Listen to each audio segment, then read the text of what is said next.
Novamente nós estamos aqui com a nossa série de palestras, estamos aqui na 5ª palestra sobre o sacerdócio eterno de Jesus, o sumo sacerdote segundo a ordem de Melquisedeque. E hoje nós estaremos falando sobre a fé de Abraão na linearidade histórica, ou seja, no tempo. Também falaremos aqui sobre aqueles homens do Oriente que vieram para adorar o menino Jesus quando ele nasceu, os chamados magos do Oriente. E esse trecho dos magos do Oriente tem muito a ver com esse assunto do sacerdócio eterno de Jesus, da ação dessa ordem de Melquisedeque, nesse contexto em que esses homens, esses magos que vieram dali da Pérsia, da Mesopotâmia, onde hoje é o Iraque ou até mesmo o Irã, eles vieram dali, tem muito a ver com a ordem de Melquisedeque. Então nós vamos começar aqui com a fé de Abraão e a linearidade histórica, ou seja, o tempo. Falando de Abraão, a gente sabe que Abraão é aquele representante histórico de uma realidade que é historicizável, que se historifica, que você tem o registro. E nós encontramos os registros de Abraão na Escritura. Essa linearidade, ela vira informação para conhecimento que se registra para a nossa informação, para que eu e você saiba. Então, como que a gente sabe da fé de Abraão? O que está registrado na Escritura, o que está registrado na Bíblia. Abraão é o pai da fé. Abraão gerou a Isaac, Jacó, que gerou as 12 tribos de Israel, e da tribo de Judá, uma das 12 tribos de Israel, veio Jesus. Esse Jesus histórico que morreu na cruz há mais de 2000 anos atrás. Essa informação toda, essa linearidade histórica está registrada, essa linha do tempo genealógica registrada nas Escrituras para a informação nossa. Como o texto aqui de 1 Coríntios 10, 11, que diz assim: estas coisas sobrevieram como exemplos e foram escritas para a nossa advertência, para a minha advertência, para a sua advertência, de nós outros sobre quem os fins dos séculos têm chegado. Tem outro texto de Romanos, no capítulo 15, versículo 4, que diz assim: pois tudo o quanto outrora foi escrito, para o nosso ensino foi escrito. Olha o que está dizendo. Então tudo que é registrável, tudo que está na Escritura, tudo que está na Bíblia, foi registrado para o nosso ensino. Pois tudo quanto outrora foi escrito para o nosso ensino foi escrito, a fim de que pela paciência e pela consolação das Escrituras tenhamos esperança. Então, tudo que a Escritura diz, interpretado pelo Espírito de Jesus, pelo aquilo que o Evangelho representa e o Espírito de Jesus representa, foi escrito para a nossa consolação, para a nossa esperança e para o nosso ensino. Hebreus também fala algo que eu já citei nas outras palestras, Hebreus 1:3, que diz assim: havendo Deus outrora falado muitas vezes, de muitas maneiras aos pais pelos profetas, hoje tem falado por intermédio do Filho, que é Jesus Cristo, por intermédio do seu testemunho, a quem ele constituiu como herdeiro de todas as coisas, pelo qual também fez o universo. Olha que beleza, está tudo escrito para nosso ensino, para que a nossa esperança cresça, para que nós sejamos consolados pelo aquilo que está escrito. Mas quando você não tem aquilo que está escrito, você pode também ser consolado, porque Deus não está preso à escrita, para que você seja consolado. Melhor é a palavra escrita dentro do seu coração do que a palavra escrita num livro que não faz sentido, talvez, muitas vezes para você que está me ouvindo agora. Por isso que a palavra de Jesus, a palavra do Evangelho, como ele mesmo disse, a carne para nada aproveita, mas as palavras que vos tenho falado são espírito e são vida. Você vê, queridos, que a ação de Deus ela não está confinada no tempo, na linhagem de Abraão. Enquanto Abraão existiu, havia um homem contemporâneo de Abraão chamado Melquisedeque, que conhecia a Deus muito mais intimamente do que o próprio Abraão. O texto da Escritura lá em Gênesis e lá em Hebreus diz que ele era sacerdote do Deus Altíssimo, e o próprio Abraão reconheceu a autoridade desse homem e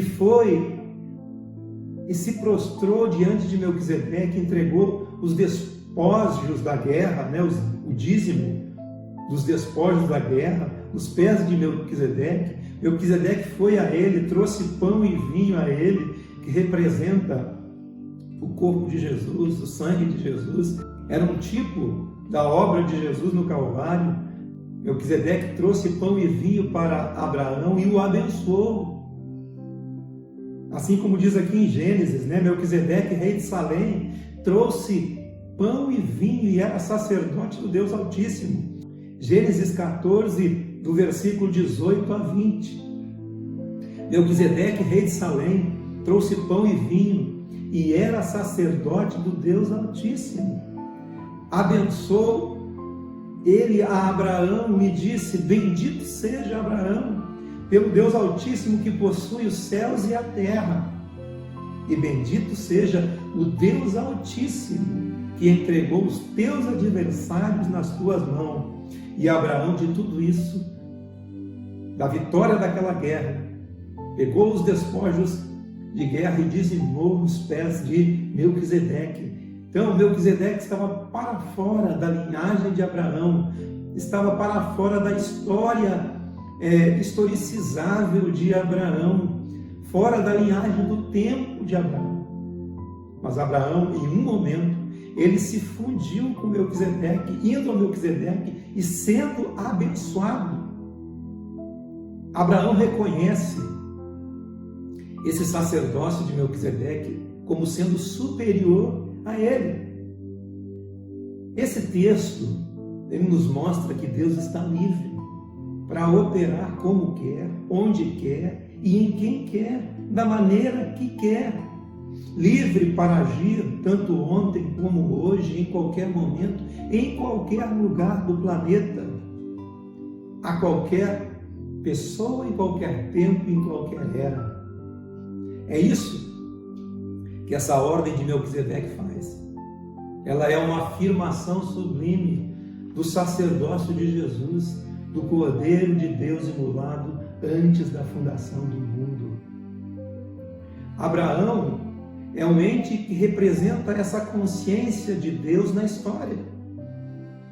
Mas essa consciência de Deus também é representada no sacerdócio eterno de Jesus, que entrou para dentro da história, na linhagem de Abraão.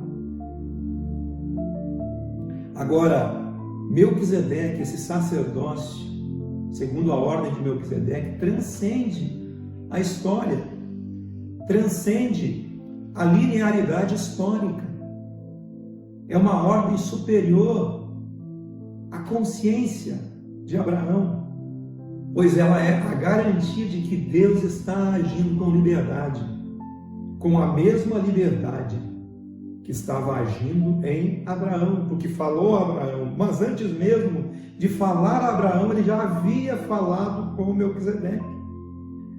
Deus exerce essa liberdade para se revelar a qualquer pessoa, sem dizer quem é, sem dizer qual é a sua genealogia, sem dizer de onde vem nem para onde vai, assim como é o vento do Espírito. O Espírito sopra onde quer, o vento sopra onde quer. Ouve-se a sua voz, não sabe de onde vem, nem para onde vai. Assim é todo aquele que é nascido do Espírito. É nascido da vontade do Espírito. Aquele que recebeu a percepção do Espírito dentro de si. Essa ordem de Melquisedeque, ela representa essa consciência, representa esse Espírito que age no mundo inteiro, assim como o vento do Espírito, que está lá em João 3,8. O vento sopra onde quer, ouve-se a sua voz, não sabe de onde vem, nem para onde vai. Assim é aquele que é nascido do Espírito. Amém? Eu gostaria de falar agora sobre o assunto dos magos do Oriente, aqueles homens que viviam no Oriente e vieram adorar o Jesus que havia nascido na manjedoura. E isso representa, esse fato, a consciência da ordem de Melquisedeque. Olha só, você encontra ali naquela localidade em Belém, nesse fato do nascimento de Jesus, a informação e a revelação. Tinha a informação de onde o menino nasceria e tinha ali toda a estrutura judaica sabendo da informação a respeito do Messias, e tinham esses homens que vieram a Jerusalém debaixo de uma revelação e de um sinal que eles receberam. Nós somos, de fato, discípulos da misericórdia que traz as pessoas, como diz aqui o texto de Romanos, no capítulo 10 e no versículo 20. Isaías, a mais, se atreve e diz: fui achado por aqueles que não me procuravam, revelei-me àqueles que não perguntavam por mim. Isso está lá também em Isaías 65, versículo 1. Buscado pelos que não perguntavam por mim, achado por aqueles que não me buscavam, e um povo que não se chama pelo meu nome. Porque o povo, segundo as Escrituras, que se chama pelo nome de Deus, era o povo de Israel, segundo o Velho Testamento. O texto aqui, tanto de Romanos como de Isaías, se refere a Jesus Cristo, que ele foi achado por aqueles que nada sabiam dele. Foi crido na terra, mas descrito onde a informação estava.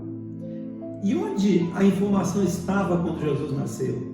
A informação estava lá em Jerusalém. Belém ficava ali no ladinho, 5 quilômetros. Eles sabiam tudo a respeito do Messias.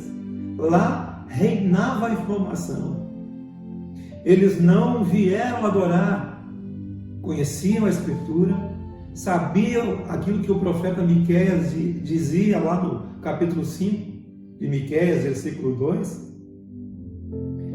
Sabiam que era em Belém, tinham tudo para ir lá adorar o menino, mas não foram. Isso é um tapa na cara da religião, porque nós sabemos tudo. Tudo está escrito, como disse no princípio. O que foi escrito para nosso ensino foi escrito para que a gente aprenda, para que pela consolação das Escrituras a gente tenha esperança. Nós sabemos, nós temos a informação, mas o que nós fazemos com a informação que nós recebemos?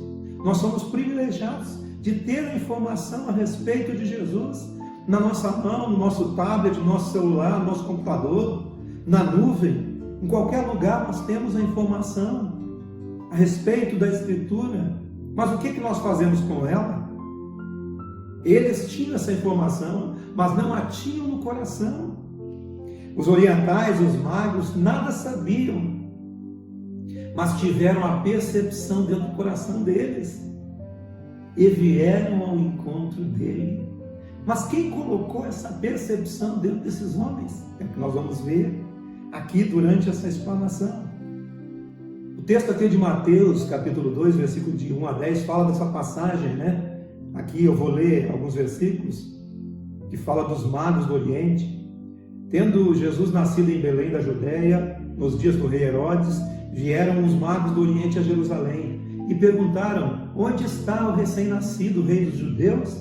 Porque nós vimos a sua estrela no Oriente e viemos para adorá-lo. Tendo ouvido isso, alarmou-se o rei Herodes, e com ele toda Jerusalém. Então, convocando ele todos os principais sacerdotes e escribas do povo, indagava deles onde Cristo deveria nascer. Chamou os religiosos, chamou os homens da religião, chamou os homens do livro, das escrituras, dos rolos dos livros, e perguntou onde o Cristo deveria nascer. E aí eles abriram o texto lá de Miqueias, no rolo do livro, Miqueias 5:2, em Belém da Judéia, disseram eles, porque assim está escrito por intermédio do profeta Miqueias: e tu, Belém, terra de Judá, não és de modo algum a menor entre as principais de Judá, porque de ti sairá o guia que há de apacentar meu povo Israel. Com isso, Herodes, tendo chamado secretamente os magos, inquiriu deles com precisão quanto ao tempo em que a estrela aparecera.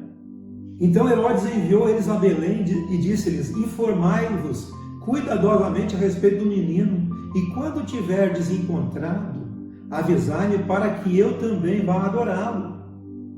Depois de ouvirem o rei, partiram, e eis que a estrela que viram no oriente os precedia, até que chegando parou sobre onde estava o menino. E vendo eles a estrela, alegravam-se com grande e intenso júbilo. E entrando na casa, viram o menino com Maria, sua mãe, e prostrando-se o adoraram, e abrindo seus tesouros, entregaram-lhe suas ofertas, ouro, incenso e mirra, e sendo por divina advertência prevenidos em sonho, para que não voltassem à presença de Herodes. Então regressaram por outro caminho para a sua terra. Você sabe o que aconteceu depois, né? Depois Herodes mandou matar os pequeninos abaixo de 2 anos. Nesse tempo Jesus teve que sair para o Egito, seus pais tiveram que fugir para o Egito, por causa da matança dos inocentes, mas isso é uma outra história. E eu vou me prender aqui ao fato desses magos, esses homens que vieram do Oriente para ver o menino Jesus que tinha nascido. Jesus, na verdade, de fato, ele poderia ter nascido em qualquer geografia. Ele podia ter nascido em Belém, como podia ter nascido nas Américas ou na Ásia, em qualquer lugar. Enfim, porque o que importa não é que Jesus tenha nascido numa geografia, mas o que importa é que Jesus tenha nascido na única geografia que ele pode nascer, que é dentro do meu coração e do seu coração. É só no coração que tudo acontece. É só no coração que tudo se realiza. Não existe uma geografia específica para que Jesus nasça. Jesus precisa nascer na percepção, na minha mente, no meu espírito, na minha consciência, no meu coração, no meu modo de proceder. É no espírito, é no coração que tudo acontece. Então não importa que ele tenha nascido ali ou em qualquer outro lugar, mas esses homens tiveram essa percepção e foram guiados até aquele local de adoração para adorarem a Jesus. De fato, o que nos interessa saber sobre esses magos do Oriente? Isso tudo fala sobre a salvação dos pagãos fora da religião. Como é que acontece isso? É isso que a ordem de Melquisedeque faz. Ela atinge qualquer pessoa. Esses homens que nós encontramos aqui nesse texto de Mateus, eles vieram do Oriente, e o fato é que eles seguiram uma estrela, um astro luminoso, um sinal no céu. Esses magos, esses homens do Oriente, eles eram uma mistura de astrólogos com astrônomos. O fato é que eles estudavam com precisões os astros, eram observadores, porque eles tinham tempo para observar todas as coisas. Essa intenção deles de discernir os movimentos celestes, num determinado momento, né? Porque eles tinham cálculos precisos, eles analisavam tudo em relação àqueles movimentos que existiam entre os astros, nos céus, a posição, movimentos. Mas eles, como a maioria da humanidade, quase toda a humanidade, cria de uma maneira transcendental de que todo ser humano crê que alguma coisa há, que vai ser revelada ao coração do homem, que vai ser comunicado àqueles que vivem na terra. Isso é uma intuição que existe dentro do homem, pelo fato do homem ter um DNA. E o nosso DNA, ele saiu todos do mesmo lugar. O homem foi criado, é produto da criação de Deus. Essa é uma intuição básica de todo ser humano e que todos os povos têm. É uma percepção dentro da raça humana. Essa percepção de instinto vai ser revelada dentro do homem em relação à sua salvação, em relação à sua redenção. Esses homens, esses magos, os cálculos deles eram tão precisos, assim como aqueles que fizeram as pirâmides, também eles faziam cálculos e alinhavam todas as suas edificações com os astros.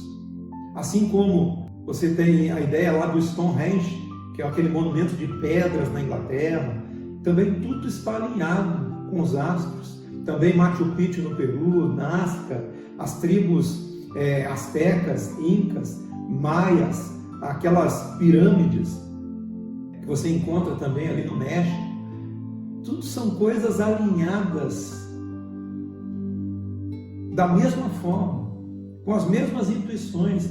É pelo fato de que algo vai ser revelado no coração do homem a partir dos movimentos no céu. E o que chamou a atenção desses homens que vieram do Oriente foi estes movimentos que eles viram no céu. Durante as suas observações, eles observavam, começaram a ver um movimento estranho no céu, desse astro luminoso. Os povos antigos tinham esses cálculos e calculavam da mesma forma. E essa intuição que eles tinham era como uma rede de comunicação. Eu digo para vocês, isso faz parte desse inconsciente coletivo que toda a raça humana tem. Existem experimentos da ciência já que provam que há um inconsciente coletivo em que em qualquer lugar do planeta as pessoas têm as mesmas intuições. Sabemos que a humanidade não consegue se atrasar e nem se adiantar uns em relação aos outros. Por quê? Por causa do inconsciente coletivo. Os grupos humanos, embora estejam separados, existe uma comunicação entre eles, inconsciente. É uma conectividade instintiva que eles têm. Toda a alma humana sente, queridos, que ela está conectada de alguma forma uns com os outros. E isso é um fato. Essa conexão se chama de inconsciente coletivo. Por que inconsciente coletivo? Porque eles têm as mesmas percepções. Talvez o que eu esteja falando aqui seja um pouco estranho para você, mas vamos analisar isso do ponto de vista do espírito do que nós estamos falando.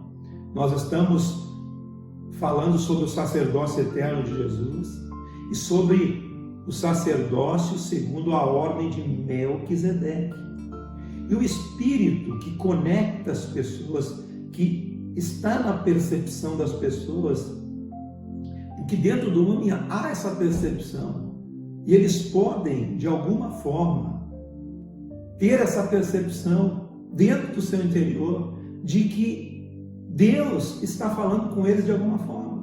Então esse inconsciente coletivo é o que conecta as pessoas umas às outras, as mesmas percepções. Por isso que num determinado momento você vai perceber algo que outro já percebeu num outro lugar, em relação a um determinado assunto, em relação a determinada crença, em relação a determinados sinais, uma infinidade de outros temas a respeito. Então, esses magos do Oriente, eles tiveram essa intuição, que é essa intuição universal que eu estou falando. Intuição pelo inconsciente coletivo. Antropologicamente, todo ser humano e todos os povos do planeta tem dentro de si a mesma esperança salvadora, como disse há pouco, a mesma esperança da salvação. Em cada povo existe algo místico que o conecta a essa esperança de salvação. Na China, no Japão, na Índia, em tribos indígenas. E como eu falei na live anterior sobre o altar ao Deus desconhecido, quando Paulo entrou em Atenas e viu aquele altar e entrou naquela cultura e viu que aquela cultura já de alguma forma cultuava o Deus que nós cultuamos, o Deus desconhecido. Então é dessa forma, esse altar foi levantado de acordo com essa intuição e essa esperança salvadora que havia neles. De alguma forma, todo ser humano tem essa intuição desse Deus que habita o infinito, que está para além das nossas próprias percepções de como Ele é, de como Ele age, de como Ele faz, mas que a gente tem essa esperança nele, temos. Em todos os povos há esse carregar dessa esperança, desse tipo, dessa esperança arquetípica, dessa salvação do homem, dessa redenção do homem. É claro que cada cultura tem suas diferenças simbólicas, mas com a mesma representação. Em algum momento a pessoa vai ter essa percepção. Esses povos carregam a mesma esperança arquetípica, conectadas, mas com essas diferenças culturais. E assim como o texto que eu li, que o vento sopra onde quer, você não sabe de onde vem e nem para onde vai. Em algum momento você vai ouvir isso. Assim é todo aquele que é nascido de Deus. Esses homens estavam na Pérsia e tendo percepções e sonhos dessa esperança de redenção, de salvação, tendo sonhos com o Salvador do mundo, que eles nem sabiam quem era, nem onde iria nascer, nem conseguiam explicar. É fato que em algum outro lugar, outros povos também tiveram a mesma esperança da salvação. E isso, queridos, você vê na arte, na cultura, nas escritas, em tudo que eles deixaram para nós. Em todas as culturas, de alguma forma, todos creem que houve uma grande inundação na Terra. Não há nenhuma cultura humana que não tenha a mesma história do dilúvio para contar. Claro, com nomes diferentes, com variações, mostrando que houve de fato uma conexão, e essa conexão, a história viajou pela informação oral ou pela intuição inexplicável que eles têm, por essas esperanças e certezas que ele tem a respeito desse Redentor, desse Salvador. Então o dilúvio é um exemplo disso. Mas isso é possível porque nós todos procedemos do mesmo Pai. Nós procedemos de Deus. Nós temos o mesmo DNA. Por isso podemos sentir as mesmas percepções. Essa percepção da redenção, da salvação está dentro do homem. O livro lá de Eclesiastes diz que Deus fez tudo belo a seu tempo e pôs no coração do homem a eternidade, pôs dentro do homem a eternidade. É por isso. Esses magos, nas suas observações que eles faziam dos astros, em algum momento eles contemplaram aquele sinal no céu, que a Bíblia registra como uma estrela. Poderia ser um cometa, um asteroide. O fato era que algo estranho, mas você pode imaginar o que você quiser que seja. Mas o que de fato aconteceu foi que eles seguiram aquele sinal que eles viram.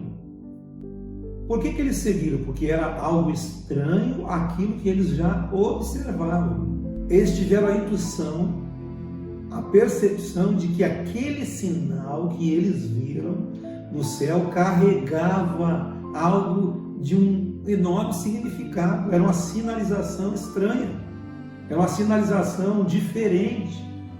E por isso que eles seguiram aquele corpo celeste. Vieram da Pérsia, possivelmente no Irã, no Iraque, antiga Mesopotâmia, e chegaram na cidade de Jerusalém, que ficava a 5 quilômetros de Belém, como diz o texto que eu li, nos dias do rei Herodes. Mas foram direto a Herodes, e Herodes se assustou com o que eles vieram fazer. Eles acharam que o rei ia ficar feliz com a notícia do nascimento do menino, do rei dos judeus, do sol nascente das alturas, da luz do mundo, que a terra tinha sido visitada pela divindade, pelo Filho de Deus, e eles vieram com uma esperança simples. E a intuição que nós temos é que esse sinal anuncia o nascimento do rei dos judeus. E os sábios perguntam para Herodes: onde é que vai ser o nascimento desse menino? Herodes nada sabia a respeito, mandou chamar os teólogos, como no texto, mandou chamar os religiosos, os sacerdotes, os escribas. Esses sabiam tudo. E perguntou Herodes para eles: onde vai ser o nascimento do Messias, do rei dos judeus? O rei da esperança de Davi, o rei do sonho de Davi, do sonho dos profetas, o rei anunciado. Alguém porventura sabe dizer onde vai ser? É claro que os teólogos sabiam. Eles tinham os rolos das Escrituras e eles foram lá e abriram a Escritura no livro de Miqueias, no capítulo 5, versículo 2. Já tinha um endereço fixo que estava sendo traçado há muitos anos, desde o livro de Gênesis, quando Jacó abençoou seus filhos, e quando ele abençoa Judá, ele diz: o cetro não se apartará de Judá até que venha Siló, que quer dizer o Messias. Então, o cetro viria na descendência de Judá, porque Jesus veio da descendência de Judá. Depois desse fato, eles colocaram os seus olhos na descendência de Judá, porque Davi, por intermédio de Davi, se estabeleceu de fato um reinado. E Jesus era chamado filho de Davi, porque vinha da descendência de Davi. Miqueias 5:2: e tu, Belém Efrata, pequena demais para figurar como grupo de milhares de Judá, de ti lhe sairá o que há de reinar em Israel, e cujas origens são desde os tempos antigos, desde os dias da eternidade. Se você não assistiu a primeira aula, o Jesus Eterno, que está lá no YouTube, assista. Agora olha o que está dito nesse texto: de ti me sairá o que há de reinar em Israel, cujas origens são desde os tempos antigos, desde os dias da eternidade. Ele é eterno, nele tudo subsiste, ele é antes de tudo. Antes que houvesse mundo, ele é. No princípio era o Verbo estava com Deus, o Verbo era Deus. Agora, esse Jesus que nasce aqui em Belém, ele é o mesmo Jesus eterno, cujas origens são desde os tempos antigos, desde os dias da eternidade. Eles sabiam quem ele era. Os teólogos, os escribas, os sacerdotes do tempo de Jesus sabiam. Olha o que diz nesse texto a respeito do Messias ungido. Ele é desde a antiguidade, ele é desde a eternidade. Estamos falando aqui, irmãos, do Jesus eterno, do Cristo antes de Jesus. Já estava escrito o tempo todo na Escritura. O anjo do Senhor, aquele que diz: Jerusalém, Jerusalém, que mata os profetas que a ti foram enviados, Quantas vezes eu quis te abrigar? Quantas vezes eu vim antes? Eu quis te abrigar como a galinha abriga os seus pintinhos. Tudo precisa, irmãos, na Escritura ser juntado, tudo precisa ser conectado para que ganhe sentido. Esse Jesus eterno, ele é desde os dias da antiguidade, ele é desde os tempos eternos. Agora ele está se manifestando em carne. Agora está se manifestando por intermédio do Filho do Homem.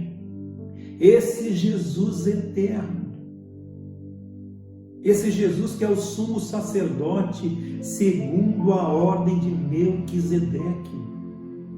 Esse Jesus que se manifesta a quem quer que seja, em qualquer lugar do planeta, em qualquer tempo, em qualquer hora. Assim como ele disse aqui: quantas vezes eu quis te ajuntar?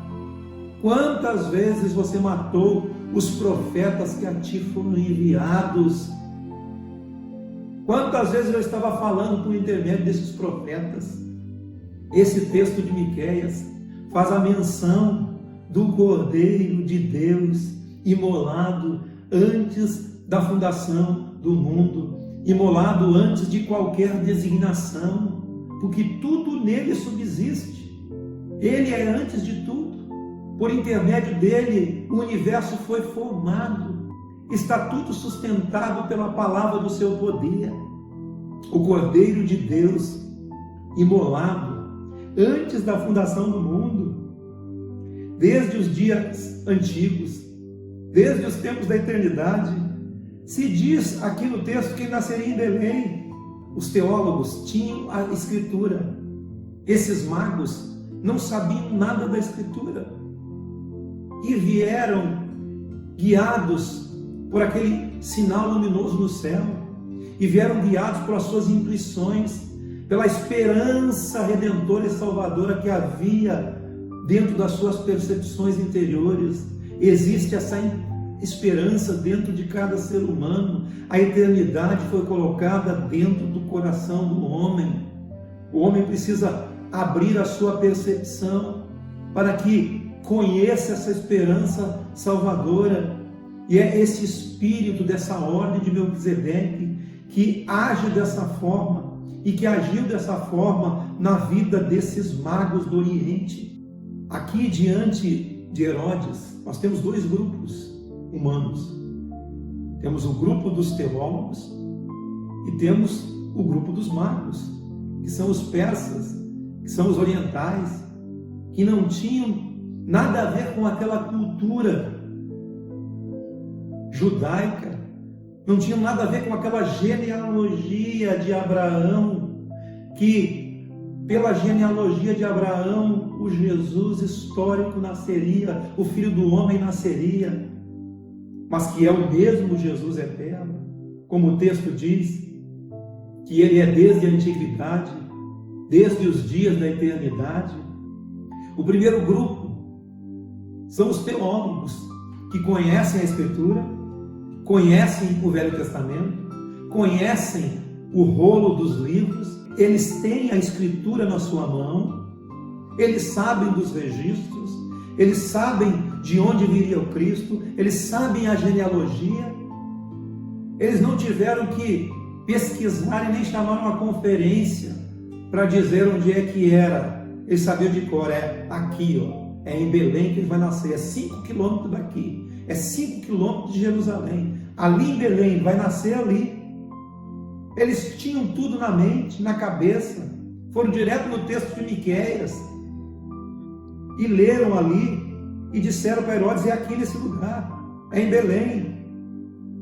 Quando se fala que esse Cristo, esse Jesus que nasceu em Belém, alguém antes dos dias da antiguidade, desde os tempos eternos, ele é alguém transhistórico, ele não é apenas histórico, mas ele é alguém que está se historicizando, está entrando na história, mas ele é desde os tempos eternos.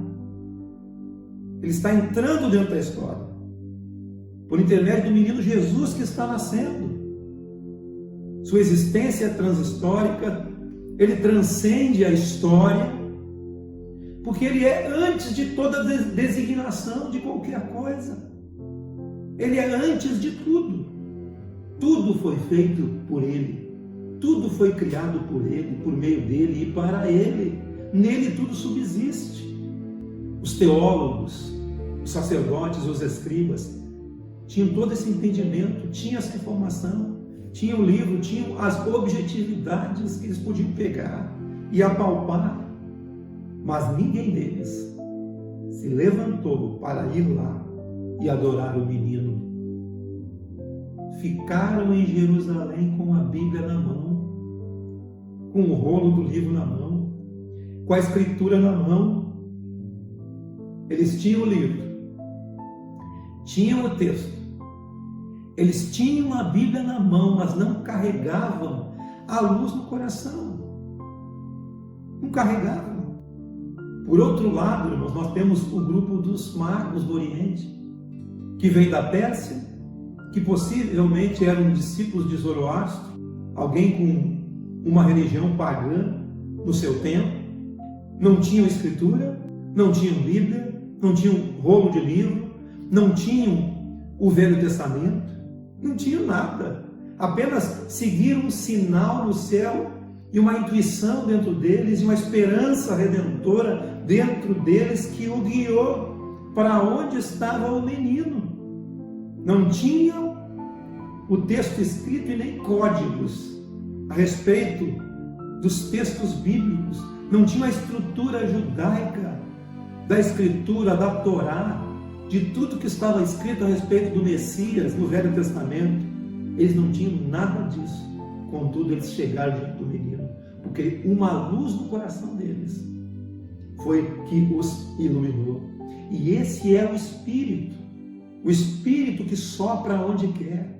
Ouves a sua voz, não sabe de onde vem, nem para onde vai. Assim é todo que é nascido do Espírito.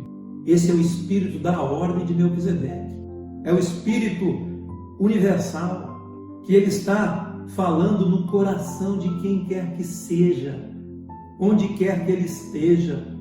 Deus está livre para falar. Deus não está sujeito a eu ter que ir lá. A minha boa vontade de levantar daqui agora e ir lá. Deus tem nessa ordem, nesse Jesus eterno, essa luz para chegar lá e iluminar o coração. Jesus é a verdadeira luz que, vindo ao mundo, ilumina a todo o homem. Esses orientais, os magos do Oriente, tinham um coração, seguindo uma intuição que os fez mover por quilômetros e quilômetros, dias e dias e semanas, muitas vezes interpretados como malucos correndo atrás de um astro luminoso no céu. E aí eles andam, chegam lá, veem o povo da Escritura, o povo do livro, o povo da Bíblia, o povo da teologia, que tinha uma estrutura messiânica invejável, sabia onde tudo ia acontecer. Eles tinham tudo que a gente tem hoje, agora, na palma da nossa mão, no celular. Nós sabemos tudo, mas a luz no coração, será que nós temos? A disposição no coração de adorar o menino, que é desde a eternidade, o Jesus que é antes dos tempos eternos, o Jesus que é dos dias antigos, como diz o texto de Miqueias. Os teólogos não tiveram a boa vontade de se levantar e ir em 5 quilômetros, que era a distância de Belém para Jerusalém, e ir ali adorar o menino. E aqueles homens vieram da Mesopotâmia com a esperança no coração e depositaram nos pés do menino ouro, incenso e mirra. Não tinham nenhuma informação formal, não eram da genealogia de Abraão, nem de Isaac, nem de Jacó, mas tiveram a coragem de seguir a luz que estava no seu coração, a voz que estava no seu coração, Se hoje ouvirdes a voz do Espírito de Deus, não endureça seu coração. Se você ouvir a voz de Deus hoje, não endureça. É por isso que Jesus nos fala, e você pode entender muito mais.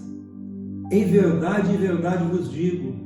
Isso ele estava falando aos judeus, ao povo da Escritura, ao povo do livro, o povo do rolo do livro, os que tinham os oráculos de Deus, os que tinham a hermenêutica, a exegese, os que sabiam tudo a respeito do Messias, tinham as informações, os estudos, a Torá. Ele diz: em verdade vos digo que meretrizes e publicanos vos precedem no reino de Deus.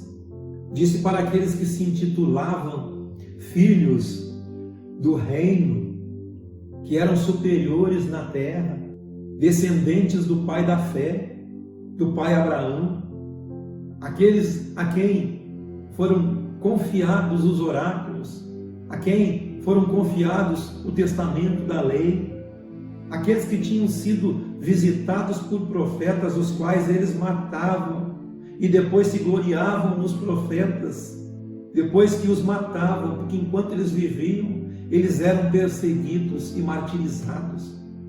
Como Jesus disse: Jerusalém, Jerusalém, que matas os profetas que a ti foram enviados. O que Jesus diz aqui em Mateus 8, 11 e 12 é um choque.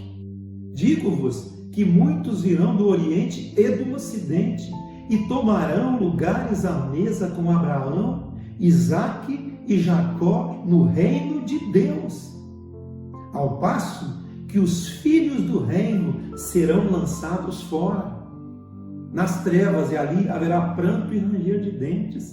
Em verdade vos digo, muitos virão e tomarão lugar à mesa, junto com Abraão, Isaque e Jacó. Abraão, Isaque e Jacó também não tiveram no livro, mas eles creram. A maioria dos nossos exemplos bíblicos, eles não tiveram no livro, mas eles criam. E o que nós fizemos com a informação que nós temos recebendo hoje? Nossos exemplos da fé não tinham livros pavimentá-los. Eles apenas creram, viveram a partir das impressões que tinham dentro do seu espírito, nos seus corações, na luz que recebiam, andando com Deus, buscando o que era justo, reto, o que era bom, sabendo dentro do seu interior que aquele que andasse no amor de Deus, andasse na graça do amor de Deus, e como diz Pedro, fazendo o que lhe é agradável, ele era aceito, porque tinha recebido todo esse mistério dentro das suas percepções, dentro do seu coração, dentro do seu espírito, na sua consciência, sendo renovado de mente. Jesus disse que vem gente de todos esses lugares e assentarão com Abraão, Isaque e Jacó no reino de Deus. Enquanto que aqueles que se jactam de terem a Escritura, de terem o livro, mas não terem as percepções, porque o que importa é que a palavra esteja escrita no seu coração, que a palavra seja espírito e vida em você. Jesus Cristo disse: a carne para nada mais presta, mas as palavras que vos tenho falado são espírito e vida. A palavra deve estar escrita em nós, na nossa percepção, dentro do nosso interior, de um lugar onde ninguém pode arrancar. Deve estar plantada no nosso espírito. Não tem a ver com o cérebro, tem a ver com o espírito. A palavra no seu espírito não é arrancada jamais. Não tem a ver com você raciocinar com a palavra, você decorar a palavra, mas tem a ver com você imprimir a palavra dentro do seu espírito. Não seja alguém que não tenha a palavra escrita no seu coração.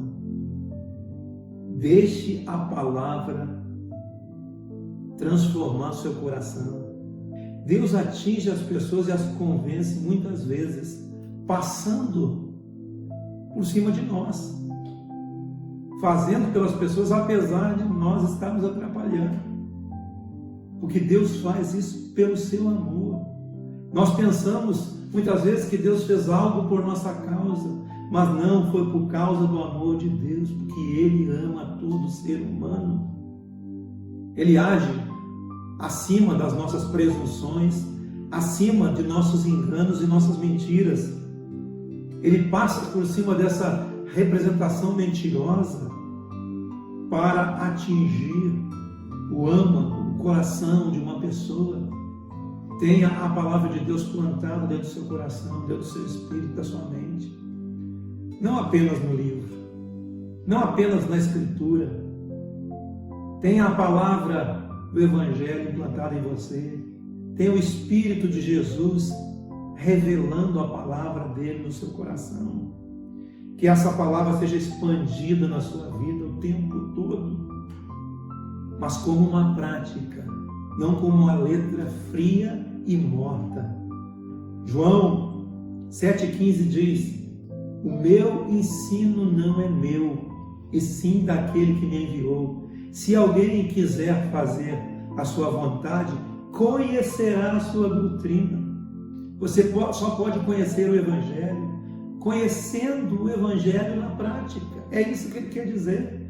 Conhecer a doutrina de Deus é praticar.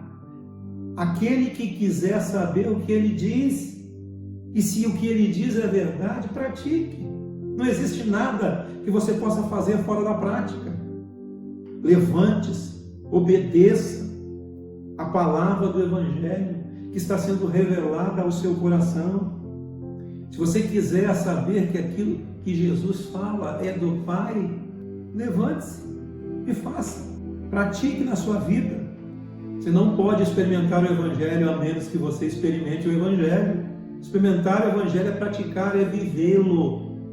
O mais importante de tudo, dessa história, de tudo que eu falei aqui, que esses homens vieram com aquela luz no coração, seguindo um sinal que eles receberam, uma intuição, e eles chegaram diante do menino, trouxeram suas ofertas diante dele, e eles foram divinamente avisados para não retornar pelo mesmo caminho, mas por um outro caminho.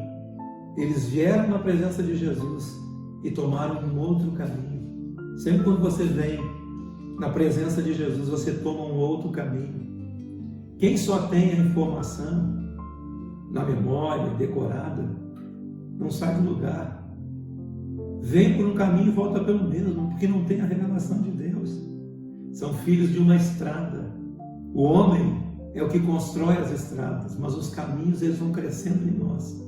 Tem muitas estradas, mas caminhos Deus estabeleceu para você trilhar. Ele é o caminho. Sempre quando você encontra a presença de Jesus, você vai caminhar pelo caminho de Jesus. Quem tem a Bíblia, de fato, tem sinais. Você tem sinais, mas você precisa encontrar a luz do Espírito dentro de você. A luz que ilumina a palavra de Deus, a palavra impressa, escrita no seu coração. Os magos apenas vieram perguntando: onde é que é? Não sabiam de Escritura, não sabiam de livro, não sabiam de nada. Aqueles que sabiam da Escritura não sabiam sobre o menino. Aqueles que não sabiam da Escritura só queriam o menino. É a diferença. Estranhamente, onde mais se tem informação, menos se tem essa luz do coração. Muita informação. Você precisa ter a informação de Deus, mas precisa da luz do seu coração. Geralmente a informação é usada para você cumprir os caprichos e desejos das suas presunções, suas vontades. Ninguém da capital da fé foi lá adorar o menino. Precisou vir os estrangeiros adorar o menino lá em Belém. Aonde você encontrou Jesus? Em qual genealogia? Não importa. Importa que você receba a luz de Jesus dentro de você, a luz que te ilumina, a verdadeira luz que ilumina o interior do homem. Nós nascemos no berço da informação. E o que a informação está fazendo por nós? Deus é Espírito. Deus não é um Deus de geografias específicas. Os verdadeiros adoradores o adoram no Espírito. Adoram em Espírito e em verdade. Não importa a geografia. A verdadeira geografia é dentro do seu espírito, é dentro da sua mente, dentro da sua consciência. É aí que Jesus precisa reinar. É aí que a luz de Jesus no seu coração faz a obra de Deus. Quem tem o Evangelho como prática na vida, acompanhado de fé, tem um caminho no coração e estará sempre advertido por Deus a escolher um caminho novo. E a sua jornada abre um novo caminho para ele. A palavra no coração é inapagável. Nós, queridos, temos o privilégio de termos essa informação escrita e devemos tratá-la com carinho. E ela deve estar escrita dentro de mim e dentro de você. Não como uma letra fria, mas espírito e vida. Poderemos ser guiados por sinais, por corpos estranhos, assim como os magos. Mas nós temos a chance de encontrar, através da palavra escrita, através do Evangelho, aquilo que eles, os magos, encontraram sem ter nada na sua mão. O importante é que você tenha a sua percepção aguçada, porque você tem essa intuição, você tem essa esperança redentora dentro de você, dentro do seu coração. Algo que é importante que você compreenda, que nós temos a chance de crescer com aquilo que está escrito, como disse no princípio. O que está escrito para nosso ensino e para nossa advertência está escrito para que nessas escritas nós tenhamos esperança. Por isso eu aconselho vocês que vocês leiam o Novo Testamento. Leia o Evangelho, Mateus, Marcos, Lucas, João. Leia Atos, leia as epístolas de Paulo, as epístolas dos apóstolos. Leia, releia, analise. Não deixe que os religiosos te conduzam. Deixe que a palavra de Deus te conduza, que você seja conduzido pela palavra de Deus iluminada, discernida dentro do seu espírito. Não julgue aqueles que não tiveram a oportunidade de ter a palavra escrita, como a gente tem hoje. E temos muita escrita na nossa mão. Porque aquele que julga se achando superior, se faz dono de algo que não está internalizado dentro do seu coração. É dono de um Deus que não está transformado e internalizado como amor. E isso, quando nós julgamos, nós nos condenamos a nós mesmos. Que a palavra de Deus e o Espírito de Deus que sopra onde quer, como o vento, esteja sobre a sua vida, que coloque dentro de você sede e fome para compreender e perceber não só a palavra escrita, mas a palavra viva de Deus, que pode transformar totalmente a sua vida. Encontre o caminho da Boa Nova. Encontre o caminho de uma renovação de consciência no Evangelho de Cristo Jesus. E isso vai fazer a diferença na sua vida. Encontre o Espírito do Cristo eterno, daquele que fala na sua intuição, nas suas percepções. Não fique parado no mesmo lugar, sem uma transformação de mente, de consciência, de coração e sem um novo caminho para você andar. Você está diante de um desafio muito maior. Levante-se e ande em nome de Jesus. Amém?